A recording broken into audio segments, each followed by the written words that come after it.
ফিলিস্তিন যুদ্ধের দীর্ঘ ইতিহাস মুসলমানদের জন্য একটি কঠিন সংগ্রাম। তবে ইসলাম এই সংগ্রামকে আল্লাহর পথে একটি গুরুত্বপূর্ণ যুদ্ধ হিসেবে বিবেচনা করা হয়েছে এবং রসুল সাল্লাল্লাহু আলাইহি সাল্লামের হাদিসে একদিন মুসলমানদের বিজয়ের সুসংবাদ দেওয়া হয়েছে।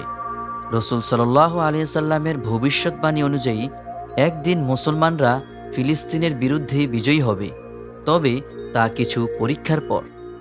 কোরআন এবং হাদিসে এর সম্পর্কিত কিছু উক্তি রয়েছে যা মুসলমানদের সাহস এবং দৃঢ়তা বৃদ্ধি করে।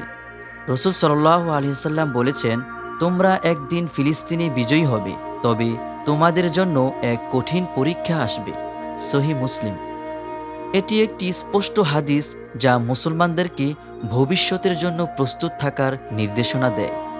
মুসলমানদের ঐক্য এবং আল্লাহর প্রতি পূর্ণ আস্থা বিজয়ের জন্য গুরুত্বপূর্ণ হবে। কোরআনেও বলা হয়েছে, যদি তোমরা আল্লাহর পথে দৃঢ়ভাবে এগিয়ে যাও, তবে আল্লাহ তোমাদেরকে সহায়তা করবেন এবং তোমরা বিজয়ী হবে। সূরা আল ইমরান আয়াত 200।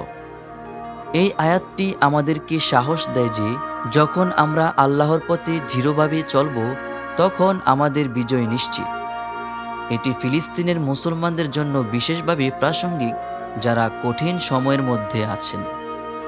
এছাড়া রসুল সাল্লাল্লাহু আলাইহি সাল্লাম বলেন, তোমরা যদি একে অপরকে সাহায্য করো, আল্লাহ তোমাদেরকে জয়ী করবেন। সহিহ বুখারী। ফিলিস্তিনের যুদ্ধেও এই বাণী অত্যন্ত গুরুত্বপূর্ণ। মুসলমানদের একতাবদ্ধভাবে কাজ করতে হবে এবং একে অপরকে সাহায্য করতে হবে।